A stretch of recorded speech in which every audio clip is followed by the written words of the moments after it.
একটা গাড়ি চলতে হলে তেলের প্রয়োজন অথবা গ্যাসের প্রয়োজন, যে কোনো একটা সিস্টেম থাকা লাগে, সেটার মধ্য ইঞ্জিন শক্তি পায়, শোষণ করে তেলকে গ্যাসকে, সারাটা গাড়িকে সে চালায়। তদ্রূপ মানব জীবনের জন্য, প্রত্যেকটা ইনসানের জন্য জ্ঞান এমন একটা মহাদৌলত, এলেম এমন একটা মহাদৌলত, যেটা তেল ছাড়া যেরকম গাড়ি চলে না, সঠিক জ্ঞান ছাড়া একটা মানুষ কখনোই সুপথে চলতে পারে না, ঠিক না? সঠিক জ্ঞান মানুষকে সুপথে চালায়, আবার কুজ্ঞান মানুষকে কুপথে চালায়। হেদায়েতটা কি জানেন? আমরা বলি হেদায়েত হেদায়েত, আল্লাহ তুমি হেদায়েত দাও। আসলে হেদায়েতটা কি? প্যারে হাজরিন, হেদায়েত এত বড় নিয়ামত, সেটা জানি, অনেকেই বুঝি না। আল্লাহর কাছে দোয়া করি, আল্লাহ আমাকে হেদায়েত দাও, অমুককে হেদায়েত দাও। কিন্তু আসলে হেদায়েতটা কোথায় থেকে আসে? একটা গাড়ি যে তৈরি করে, গাড়ির কোথায় কি করলে গাড়িটা কিরকম হবে, যে তৈরি করে সে জানে। আর মানুষের কোন জায়গায় কি পরিবর্তন করলে, কোন জায়গায় কি দিলে মানুষ হেদায়েত প্রাপ্ত হবে, সেটা কে জানে? সেটা কে জানে? সেটা রব জানে, কারণ উনি তো কারিগর। এখন আসলে কোথায় পরিবর্তনটা করে, কোথায় চাবিটা মারে, কোথায় কিসের আবির্ভাবের ফলে মানুষ সুপথে চলে, আসলে হেদায়েতটা কি? প্যারে হাজরিন, হেদায়েত হচ্ছে একটা সুজ্ঞান। হেদায়েত বুঝবেন, হেদায়েতই হচ্ছে সুজ্ঞান। যার ভিতরে সুজ্ঞান থাকে সেই সুপথে চলে। এখন এই যে মানব তরিটা, আপনার আমার যে বডিটা, এটা কি? আর আমাদেরকে পরিচালনা করেছে, আমাদেরকে পরিচালনা করেছে। এমন যুবক আছে 30 বছরের পূর্বে দুনিয়া থেকে চলে যায়, যৌবন পাওয়ার আগে দুনিয়া থেকে চলে যায়। এমনও মানুষ আছে যৌবন কালে চলে যায়, এমনও মানুষ আছে বৃদ্ধ হয়ে চলে যায়। কিন্তু এই যে 30 বছর, 50 বছর, 60 বছর হায়াত পেলাম, বিবিকে চালাইলাম, 3টা 4টা 2টা 1টা ছেলে মেয়ের মালিক হলাম, সেগুলিকে পরিচালনা করলাম, এত কিছু করলাম, চাকরি করলাম, ব্যবসা করলাম, বিদেশ করলাম, ইঞ্জিনিয়ার হলাম, ডাক্তার হলাম, অ্যাডভোকেট হলাম, দার্শনিক হলাম, বৈজ্ঞানিক হলাম, এত কিছু হলাম। একদিন হঠাৎ করে চলে গেলাম, স্ট্রোক করে চলে যায় অনেকে, অনেকে ব্রেন স্ট্রোক করে হঠাৎ করে চলে যায়, অনেকে হার্ট স্ট্রোক করে হঠাৎ করে চলে যায়। এই যে 50 বছরের জীবন, 60 বছরের জীবন, 30 বছরের জীবন, এই ক্ষুদ্র জীবনটায় কে পরিচালনা করলো আমাকে? কে আমার বডির মাঝে কথা বললো? কে আমাকে চালাইলো? সব কিছু করলাম, নিজেকে কি নিজে চিনলাম যে আমার এই বডির ভিতর কে এতদিন জীবন যাপন করলো? কে আমার মধ্যে শক্তি সঞ্চার করলো? কে আমার মধ্যে ইচ্ছা শক্তি সঞ্চার করলো? কোথা থেকে এই শক্তি আসে, সেই তথ্য কি কখনো জেনেছি অথবা জানার চেষ্টা করেছি? আর প্যারে হাজরিন, এই তথ্যটা যারা জেনেছে, ওই পর্যন্ত যারা পৌঁছেছে, তারাই আল্লাহর আহলুল্লাহ হয়ে গেছে। এই জ্ঞান যারা হাসিল করেছে, তারাই আল্লাহ পর্যন্ত পৌঁছেছে। আর যারা 60, 70, 50, 100 বছর হায়াত পেয়ে এই খাইলাম দাইলাম, ছেলে মেয়ে হইল, সমস্ত কিছুই করলাম, ছেলে মেয়ে ডাক্তার ইঞ্জিনিয়ারও হইল, কিন্তু নিজকে চিনে যাইতে পারলাম না যে আমার মাঝে কে কথা বলল, কে শক্তি সঞ্চার করলো, আমার মাঝে কিটা ছিল আর কিটা নাই, সেটা কি? সেটা এই যে বাতিনি রূহ আত্মা, এটার উৎপত্তি কোথায় থেকে? আসলে আমি কে, আমি কি? এই তথ্য যারা পেয়েছে তারাই মহাজ্ঞানী হয়েছে, তারাই মহামানব হয়েছে, তারাই আল্লাহ তাআলার নৈকট্য অর্জন করে। এখন পেয়ারে হাজরিন, কথা কিছু কিছু গভীরের কথা আছে, এগুলো বয়ানে বলা যায় না, এগুলো বয়ানে বলা ঠিকও না, এগুলো সবাই বুঝবে না, ফিতনা ছড়াবে। কথা সত্য কিন্তু ফিতনা ছড়াবে, বুঝবে না। আপনি সবসময় নদীর কিনার দিয়ে চলাফেরা করেন, আপনি কি নদীর তলদেশে যা থাকে আপনি কি তার খবর জানেন? আপনি তো সাগরের মহাসাগরের কিনারায় চড়েন, উপর দিয়ে চড়েন স্টিমারে, এই মহাসাগরের নিচে কি আছে, তলদেশে কি আছে আপনি কি জানেন? আপনি কি জানেন? আপনি তো কোরআন কোরআন বলেন, আপনি তো কোরআনের সাধারণত অর্থ জানেন, এই কোরআনের গভীরে কি লিখিত আছে আপনি কি জানেন? এই কোরআনের মধ্যে সমস্ত কিছু সেট করা আছে। কারণ জ্ঞানীদের জন্য প্রশ্ন যে কোরআনের শুরুতে আলিফ লাম মিম আল্লাহ তাআলা স্টপ করে দিয়েছেন তাফসীরকারকদেরকে, মুফাসসিরদেরকে, যে বলা আমি কিছু জানি না, এই আয়াত, এই অক্ষর, এই হরফের অর্থ একমাত্র আল্লাহ, আল্লাহর রাসূল জানেন, আল্লাহ, আল্লাহর বন্ধুগণ জানেন। এই যে কোরআনের স্টার্টিং এ আপনাকে আল্লাহ তাআলা মূর্খ বানিয়ে দিয়েছে, আপনি আমি কিছুই জানি না। যত বড় মুফাসসির তাফসীরকারক আছে, কোরআনের স্টার্টিং এ তারা বলে আমরা কিছু জানি না। কে জানে? আল্লাহ, আল্লাহ রাসূল ভালো জানে। আলিফ লাম মিম এরকম হরফে মুকাদ্দিয়ার যত অর্থ আছে, আর নুন ইয়াসিন কফ কাফ বহুত, এগুলোর অর্থ কি এগুলো আল্লাহ ছাড়া, আল্লাহ পর্যন্ত যারা পৌঁছেছে তারা ছাড়া কেউ জানে না।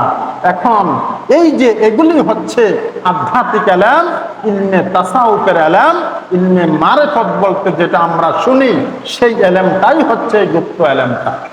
তো আজকে বিষয়টা হচ্ছে ইলম সম্পর্কে, ইলম সম্পর্কে।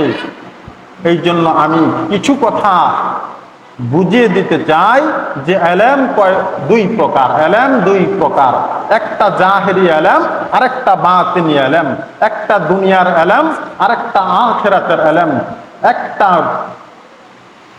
মানুষের সাধারণ মস্তিষ্কের জ্ঞান ইলম, আরেকটা হচ্ছে আল্লাহ কর্তৃক আসে ইলমে লাদনী, ইলমে তাসাউফ, যেটাকে সিনার ইলম বলা হয়। প্রত্যেকটা নবী রাসূলকে আল্লাহ এই ইলমই দিয়েছেন। প্রত্যেকটা নবী রাসূল কি ইলমের অধিকারী ছিল? এমন কোন নবী রাসূল কেউ বলতে পারবে কোন মাদ্রাসায় পড়ছে? ওই যুগে কি মাদ্রাসা ছিল? নবীর আমলে মাদ্রাসা ছিল, হাফেজখানা ছিল, কওমি মাদ্রাসা, আলিম মাদ্রাসা ছিল? এগুলো তো বহুত পরে আবিষ্কৃত হয়েছে। মূল ইতিহাসটা আমরা বুঝি না, অনেকে বলল গুরুত্ব দেই না। আসলে ইসলামটা কোথায় থেকে কি হয়ে আসছে এটা অনেকে আমরা বুঝি না। প্রত্যেকটা নবী রাসূল উম্মি ছিল, দুনিয়ার কোনো বিশ্ববিদ্যালয়ের ছাত্র ছিল না, দুনিয়ার কোনো মাদ্রাসায় পড়াশোনা করা লাগে নাই তাদের। এখন নবী রাসূলের চাইতে জ্ঞানী এই পৃথিবীতে কে হয়?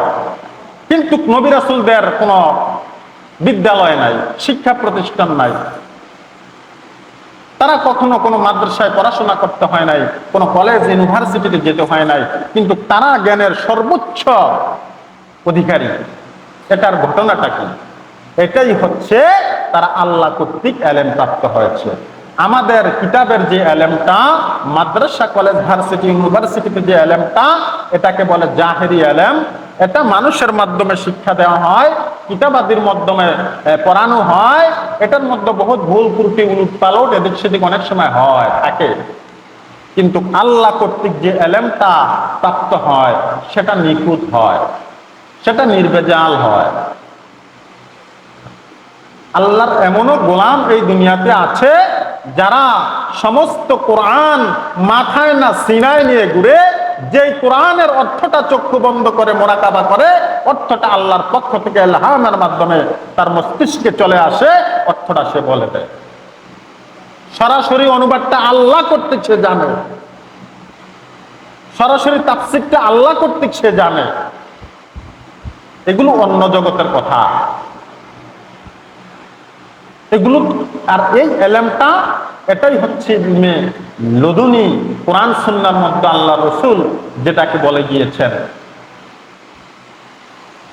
তো এলেম দুই প্রকার, একটা হচ্ছে জাহেরি এলেম, একটা হচ্ছে বাতিনি এলেম, একটা হচ্ছে দুনিয়ার এলেম, আরেকটা হচ্ছে আখিরাতের এলেম। এখন আমি আপনি সাকসেস হব কোন এলেম অর্জন করলে, আমি আপনি সফল হব কোন এলেম অর্জন করলে, সেটা বোঝার বিষয়। প্যারে হাজরিন, দুনিয়ার যে এলেম, সাধারণ যে এলেম, এইটাও অর্জন করতে হবে, আর হাকিকি প্রকৃত যে এলেম সেইটাও অর্জন করতে হবে। বলে কেমনে দুটোটা অর্জন করব? আর যখন একটা মানুষ দুটোটা এলেম অর্জন করবে, সেই মানুষটাই পূর্ণাঙ্গ মানুষ হবে। যার দুইটা এলেম আছে, মাথার এলেমও আছে, সিনার এলেমও আছে, সেই প্রকৃত মহামানব, মহাপুরুষ, সেই আল্লাহকে এই পৃথিবীতে আল্লাহর নৈকট্য পেয়েছে, রাসূলের নৈকট্য পেয়েছে। এই জন্য কোরআন সুন্নাহর পরিভাষায় ইসলাম কিন্তু শুধু শরীয়ত না, ইসলামের মধ্যে চারটা রাস্তা আছে, চারটা পথ আছে আল্লাহকে পাওয়ার, রাসূল পর্যন্ত পৌঁছার, জান্নাত পর্যন্ত পৌঁছার। একটা রাস্তা হচ্ছে ইলমে শরীয়ত, শরীয়তের ইলম। দ্বিতীয় রাস্তা হচ্ছে ইলমে তরিকত, তরিকতের ইলম। আরেকটা রাস্তা হচ্ছে ইলমে হাকিকত, হাকিকতের ইলম। আরেকটা রাস্তা হচ্ছে ইলমে মারিফত, আল্লাহ তত্ত্বের ইলম। এই যে চারটা তরিকা, তরিকুন শব্দের অর্থ হচ্ছে রাস্তা, অর্থাৎ আল্লাহকে পাওয়ার, রাসূলকে পাওয়ার, জান্নাতি হওয়ার চারটা পথ আছে। আপনি যে কোনো পথ দিয়ে প্রবেশ করতে পারেন, আপনার গন্তব্য যা হচ্ছে আপনার মূল বিষয়, কিন্তু রাস্তাগুলো সহিহ হইতে হবে। মারিফতের নাম দিয়া ভণ্ডামি করা যাবে না, শরীয়তের নাম দিয়া কখনো ধর্ম ব্যবসা করা যাবে না। এখন দুটার মধ্যে বাড়াবাড়ি চলতেছে, শরীয়তওয়ালারা ব্যবসা করতেছে, বিভিন্ন তাফসীর মাহফিল, এটা সেটা, মাদ্রাসা দিয়ে শুধু ধান্দা, ব্যবসা, দুনিয়া কামাইতেছে, পেটের দিকে ছুটছে। আর মারিফত যারা করতেছে, তারা শুধু হায়ওয়ানের, জানোয়ারের মতো কর্ম করতেছে। প্রকৃত মারিফত তারা বুঝেই না, করবে কি? আর প্রকৃত শরীয়ত যারা দোহাই দিতেছে, সেই শরীয়তের আমল নিজেই করতেছে না, শরীয়তের মধ্যে নিজেই জীবন কাটাইতেছে না। ঝামেলা হচ্ছে দুটার মধ্যে এখন নকল ঢুকে গেছে, বেজাল ঢুকে গেছে। প্যারে হাজরিন, আল্লাহর রাসূল বলেন হাদিসের মধ্যে, যে যারা শুধু শরীয়ত করবে, কামেল পাশ করলাম, ইফতা করলাম, উলুমুল হাদিস করলাম, মুহাদ্দিস হইলাম, যা কিছু, এটি জাহেরি ইলম, প্রকাশ্য ইলম, এগুলো অর্জন করলাম, কিন্তু আধ্যাত্মিক ইলম কাকে বলে বুঝলাম না, হরফে মুকাদ্দিয়াত আলিফ লাম মিমের অর্থ বুঝলাম না, সেদিকে জীবনের কিছু সময় ব্যয় করলাম না, সে অর্ধাঙ্গর মতো, প্যারালাইসিসের মতো। সে সব ইসলামের তথ্য দিতে পারবে না, তার ফতুয়াই ভুল হবে, তার মাসআলাই ভুল হবে, কারণ সে গভীর পর্যন্ত পৌঁছে না। এই জন্য প্যারে হাজরিন, যে আল্লাহর রাসূল বলে যে শুধু শরীয়ত করবে, মারিফত কি জিনিস বুঝবে না, সে ফাসেক। আর যে শুধু মারিফত করবে, শরীয়ত লাগবে না, শরীয়তকে মাইনাস করে দিবে, সে কাফের ডাইরেক্ট। এখন হাদিসের মধ্যে বুঝানোর জন্য যে দুধ ছাড়া যেরকম মাখন হয় না, শরীয়তটা হচ্ছে সাধারণ দুধ, আর এই দুধের গভীরে যেটা লুকায়িত থাকে মূল্যবান, সেটা হচ্ছে ইলমে মারফত, তাসাউফ, ইলমে আধ্যাত্মিক, যেই ইলমে লাদুনি প্রত্যেক আউলিয়া কারাম, সাহাবাই কারাম, নবী রাসূলগণ যে শক্তিতে শক্তিশালী ছিলেন, ওই যে শক্তিটা, সেটাই হচ্ছে ইলমে তাসাউফ, মারিফত দেশের মধ্যে থাকে।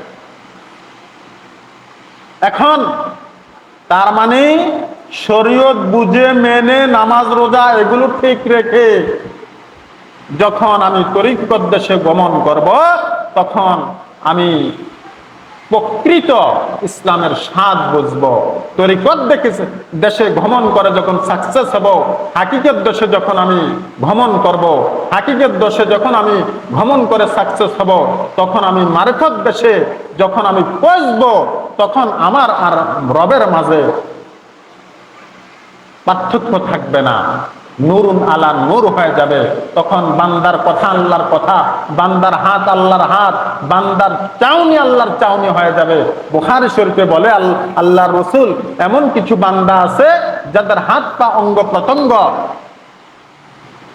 রবের কর্তৃত্ব প্রকাশ পায়, তাদের হাত রবের কুদরতি হাত হয়ে যায়, তাদের জিহ্বা রবের কুদরতি জিহ্বা হয়ে যায়, তাদের অঙ্গ প্রত্যঙ্গগুলো কুদরতি ভাবে রবের হয়ে যায়।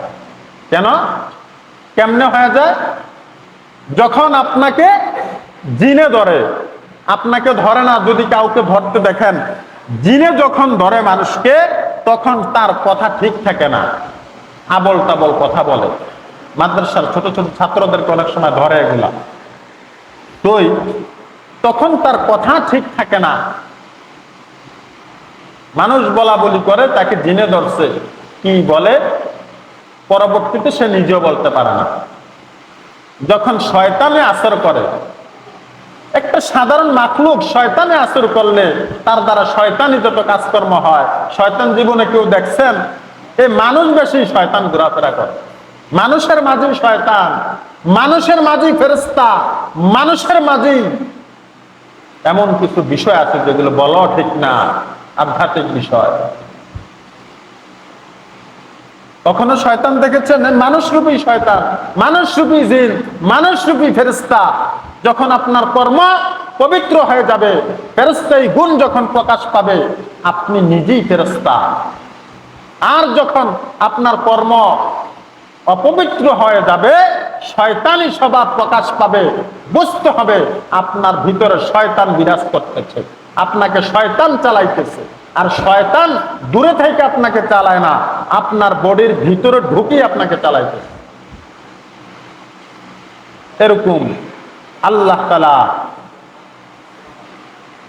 আমাদেরকে দুটোটা ইলম, জাহেরি ইলম, বাতিনি ইলম, কোরআনের ইলম, সুন্নাহর ইলম, দুনিয়ার ইলম, আখিরাতের ইলম, সর্বোচ্চ ইলম দিয়ে আল্লাহ তাআলার প্রিয় হওয়ার তৌফিক দান করুক। সকলে বলি আল্লাহুম্মা আমিন।